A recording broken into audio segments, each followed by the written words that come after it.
Hey class, I promised that I was going to do the recording of all the tests, and I'm going to do so. One thing though, I'm going to skip the last test we just took. That was very recent, so I feel like I don't need to go over that. This video shouldn't take too long, maybe an hour, but hopefully you use this to help you out. All right, so graph the following quadratics. Oh, at the end of the thing, I'll answer some questions that I got from emails, and I'll put it at the end of the video. Graph the following quadratics. All the tables need to show at least 5 points. All right, so remember you do have a calculator, so you can use this to circumvent a lot of the graphing. But let's say you don't know how to use the calculator. This is how you do it. When it's just x squared, remember it's ax squared plus bx plus c. Since there's no bx or x to the 1 power, that means b is 0. So the x of the vertex is 0. And if I plugged in 0 into that, I'm going to get -5. So the y is going to be -5. The axis of symmetry is always the x of the axis or the vertex. So that's 0. The min or max is the highest or lowest point. That is going to be on this one. Since a is negative here, that means it's going to look like this, which means you have a maximum point. And y-intercept is where it hits the y-axis. And the y-axis, it hits it when x equals 0. We already did that, so that's -5. So when it's just x squared, it's pretty easy. You get all these for basically free. It's the same thing. Now to get the 5 points, you remember our key is usually x, y, and then we'll put the middle in the middle, so 0, -5, and we do 2 less and 2 more. Then we're going to take these numbers and plug it into the following equation. I'm going to do it very quickly. So -6 and -10. And down here, -6 and -9, my bad, -9. And then you would just put down the graph, 0, -5. So 1, 2, 3, 4, 5 down. 1, -6. And it's -1, -6. And 2, 9, and 2, -9. Remember, usually when I look at the graphing, I care about these points a lot, and you could use your calculator to graph it. Next one, same concept. I'm going to do it very quickly. 0, -3. I plug in 0 here.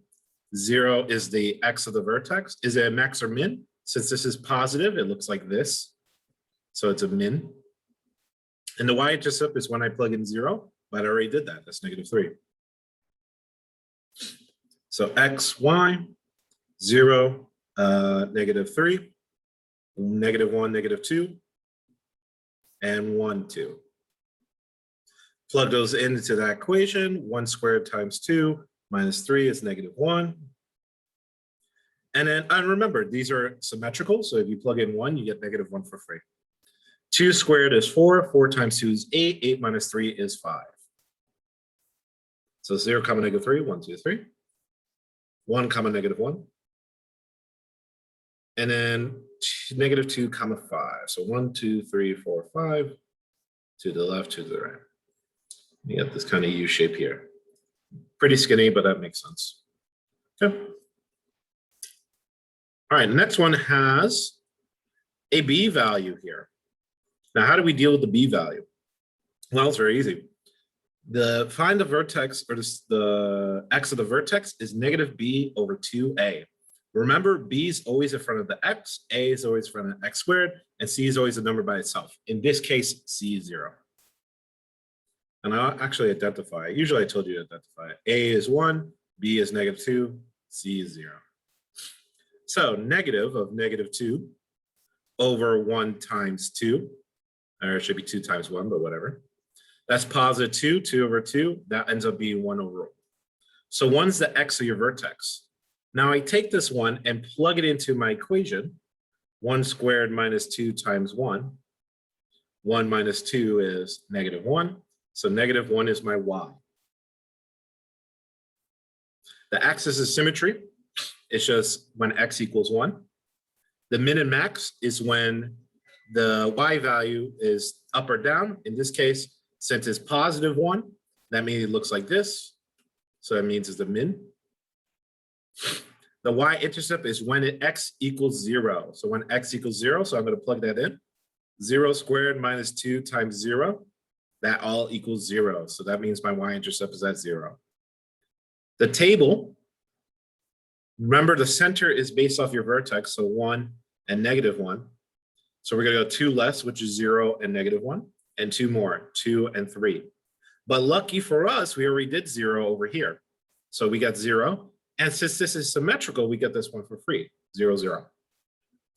Then negative 1.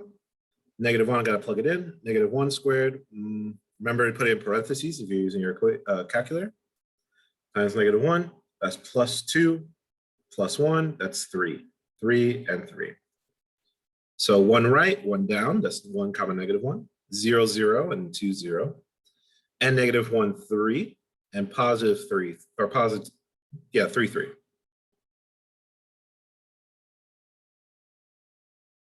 There we go. Next one, I'll identify everything first. Negative 2, 4, negative 1. We got to use negative b over 2a on this. So negative 4 over negative 2 times 1.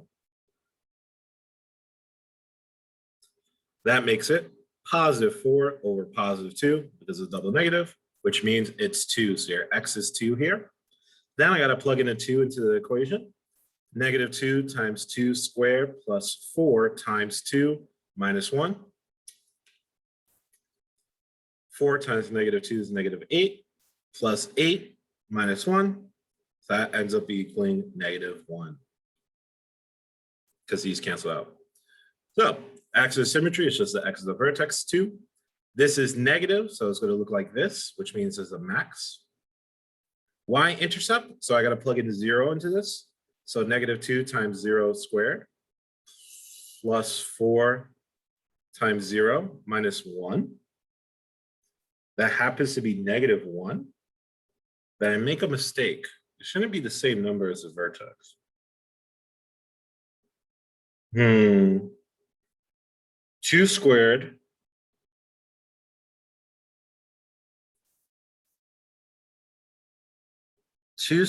is 4 times negative 2 is negative 8. 4 plus 2 is 8 minus 1 is 1, negative 1. Negative b over 2a. So negative b over negative 2 times 1, which is 4 over 2, which is 2. So y-intercept 1. Let's plug in some points. Let's see. Maybe I made a mistake. 2, 1, 0. 3, 4. Let me plug in a 1. If I plug in a 1 into this thing, I'll do it over here. Negative 2 times 1 squared plus 4 times 1 minus 1. Negative 2 plus 4 minus 1. That is a positive 1. That makes sense.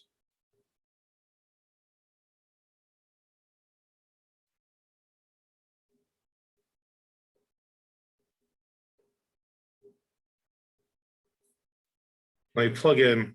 So 0, it seems like I get negative 1. Let me plug in 4 and let's see what happens. Negative 2 times 4 squared plus 4 times 4 minus 1. Negative 2 times 16 plus 16 minus 1. Yeah, something's wrong. I'll look back and post the answers later as a thing. I don't want to spend too much time on the video trying to figure it out. Somebody probably is going to say, oh, I know what you did wrong, Mr. Tobo. That's good. Even I make mistakes. I'm trying to figure out what mistake am I making, though. Negative b over 2a. Negative b over 2a. Okay, whatever. All right, number 5. Check if the points exist. So checking the points is really easy. You just plug it in. We're going to plug in the x and y. So is 12 equal to 3 squared minus 3 minus 10? This is going to be 3 times 3 is 9 times 3 is 27 minus 3 minus 10. 27 minus 13 is 14. So this is not equal 12, so no. Yeah, it's not equal 12. This one, 7 equals 5 times -2 squared plus 6 times -2 minus 1. So 7 equals 4 times 5 is 20, minus 12 minus 1. 20 minus 12 is 8. 8 minus 1 equals 7. So that checks out, yes. Or true, no matter how you say it. Next one, 5 and 53. So 53 equals -2, comma 5 squared plus 3. 25 times -2 is -50 plus 3. Negative plus positive is to make it a smaller negative, so that's -43. I remember this one. This one I wanted to see if you did your negatives correctly. If you do your negatives correctly, you'll get the right answer. If you don't do your negatives correctly, you might think it's 53 and make a mistake. So this is 47, but the answer is still no. All right, solve the following equation by graphing. So what we look for here is what y values give you 0. Now, I'm just going to do it very quickly because I know what I'm doing, but you would just plug it into the tape calculator and figure it out. But the things that give you y equals 0 would be 2 and -2. And it would look like something like this, 2 and -2. It would be 4 here, something like that. That would be your graph. But the key thing you're looking for is your solutions. But because most of these are multiple choice, you could just do it by factoring. Remember, factoring is x plus 2, x minus 2 equals 0. So your two answers is -2 and +2. That's how I did it in my head. And that's how you could do it also. You don't need to do it by graphing. You could just do it by factoring. Same concept here. You could do whatever you want, factoring, graphing. It says graphing, but I'm going to tell you right now the answer is 3 or -3. This is -3 is the answer to this one. Okay. All right, this one. Yeah, this one's our test. Okay, so factoring. A lot of people mess up on this. It's not as hard as everyone thinks, but we can do it, all right? Okay. For this one, we're going to solve the following factored polynomials. So you split it in half and solve for each one. So there's a +4, -3. That's it. That's your answer. Next one, you split it in half. Remember, when I split it in half, what I'm doing is 2x plus 3 equals 0, and 5x minus 1 equals 0. So subtract 3, subtract 3. So 2x equals -3, divided by 2, divided by 2, x equals -2/3. So that's what I'm doing every time. And this one is going to be x 1/5. All right, number 3, factor out the greatest common monomial. So factor out what's in common between these two things. So in common of the numbers, the biggest thing is a 3. And the common of x's is x squared. So what's left over is that I'm going to divide 3x squared from both of them. So this is going to be 18 divided by 3 is 6x, plus 21 divided by 3 is 7. The x's completely cancel out on this one. So 3x squared, and if you need to check, you can fold it back in. Or distribute back in. This one, solve the equation. Same concept, I got to split it up first. So in common between these two is a 5 and an x. What's left over is x plus 2 after I divide 5x on both of them. Then I split and solve, -2 and 0. This one, subtract 2x. You need to set it equal to 0 first before you could do anything. Okay, take out what's in common, which is a 2x. What's left over is 4x minus 1. Split and solve, 0 and +1/4. Again, I'm going fast just because I'm trying to do every test here. Next one, factor the trinomial. This is where you multiply by C to add to B. Now, if you're multiplying to a negative number, it needs to be two numbers. That's one's negative, one's positive. So in this case, positive 13 and 2, 13 and negative 2 would equal 11. Weird 11, and still multiply to negative 36. So x plus 13 and x minus 2. That's it. For this one, what multiplies to 5 and adds to 6? Well, only 5 and 1 multiplies to 5, but that's positive 6. Since this is negative, I need negative 5 and negative 1 to become negative 6. So x minus 5, x minus 1. This one, x plus 7 10. So since it equals 0, we're going to not only factor it, but then split and solve. So first factor it, what multiplies to 10? That adds to 7, 5 and 2 adds to 7. So x plus 5, x plus 2 equals 0. Split and solve, negative 5 and negative 2. This one over here, what multiplies to negative 12, that adds to negative 1. That's a negative 1 over there. That's going to be 4, negative 4 and 3. So x minus 4, x minus 3, or plus 3, my bad. Split and solve. Don't forget the little parentheses. Split and solve, 4 and negative 3. Oh, I should say this because there's a multiple choice, use this to your advantage. You could take the number and just plug it in here. And if it becomes 0, and you take this number and plug it in here and it becomes 0, you know that has to be the answer. Because when you plug it in, it should be 0. So you could abuse the fact that it's multiple choice by doing it a little bit backwards. Okay, this one. Factor a polynomial completely. So here's a problem with 4 terms. When you do that, you have to split it first into half and just factor each side. So 3x, that's the most thing in common between these two guys. Then I divide everything by 3x. So I'm left with 3x squared. So then I'm left with x plus 5. Over here, the most thing in common seems to be a negative 10. And I factor out negative 10, divide each one by negative 10. So it should be x plus 5. So you rewrite the outsides together, 3x squared minus 10. And you rewrite a copy of the inside, x plus 5. If you don't know, you can check your work by just factoring out, like foiling, and see if you get back to that. This one, we have an a value. So the a value, we're going to have to do slide and divide. But this one's actually a little bit interesting, I should say. Because this is all divisible by 3, I could take out a 3 first, divide everything by 3. And what I'm left with is x squared plus 5x plus 4. From there, I could easily do my thing. Or whatever.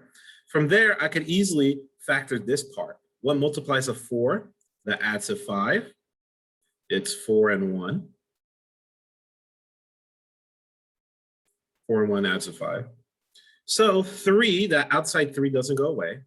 X plus 4 and x plus 1. And if you don't believe me, you could FOIL it out. This one, though, number 12, is a slide and divide. So what do we do when we slide and divide? Well, I have to slide over from 3 to 5, lend him the 3. So it becomes x squared plus 8x plus 15. Then we could do what we know best. What multiplies to 15 that adds to 8 happens to be 5 and 3. So x plus 5, x plus 3 equals 0. So, but once I slide, I have to get payback. So I got to pay it back. So 3 and 3. Since this simplifies, this just becomes x plus 1. Because this one does not simplify, it goes to the front, 3x plus 5. Then from here, you're going to split and solve. I don't want to overrun the next question, but you split and solve. So you're going to get negative 5 over 3, which you notice is the opposite of this. And you're going to get negative 1. And those are going to be your two answers.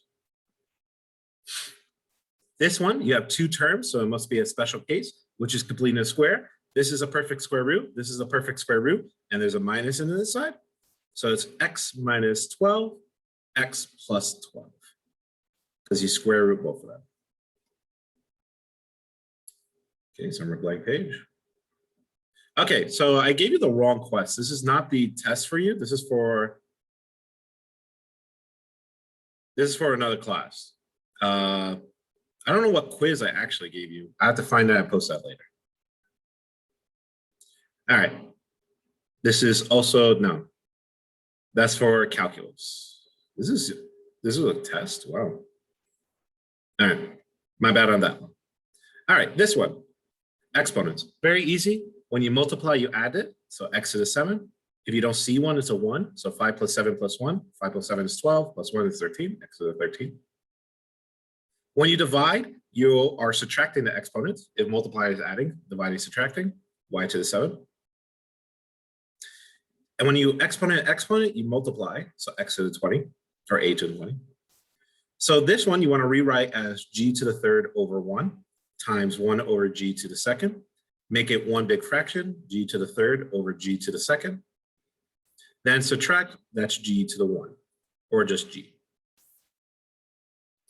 This one, normal numbers multiply normally. So 3 times 6 is just 18. While exponents, they multiply by adding each other. So x to the 5th. This one, I'm going to do the subtraction first. So x to the 6th divided by x to the 2 is x to the 4th. Then distribute x to the 12th. You could distribute first and subtract, that's fine. This one, very easy. Anything to the 0 power is 1. This one, any negative power is going to go to the reciprocal. So this is 1 over x to the 3rd.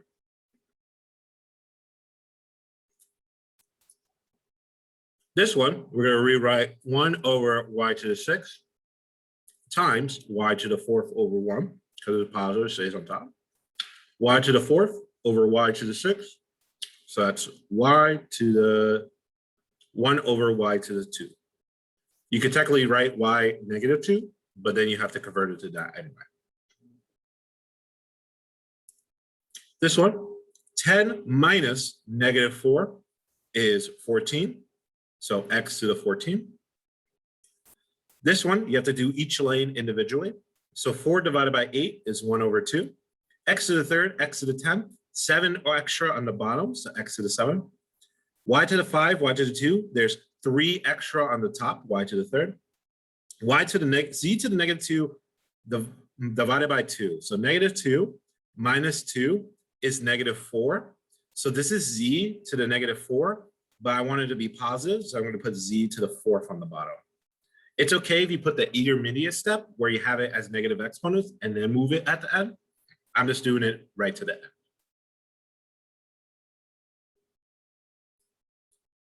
Okay, exponential graphing. Did I only give these? Okay. Exponential graphing. So exponential graphing is pretty straightforward.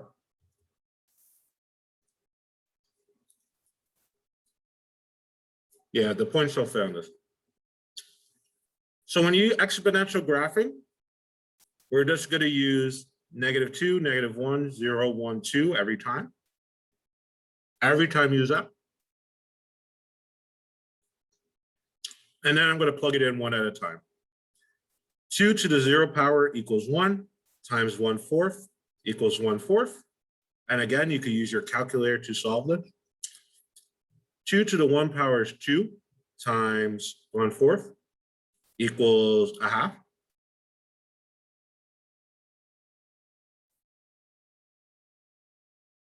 Oh, wait, these are not symmetrical. My fault. These are not symmetrical, so you got to actually do each one. 2 to the 2nd power is 4 times 1/4 is 1. 2 to the negative 1 power is 1/2 times 1/4 equals 1/8. And you could convert these into decimals if you want. So notice it's really small, really small, really small, 1, 2, and then your curve is going to look something like that. Okay. Same thing here. From -2 to 2.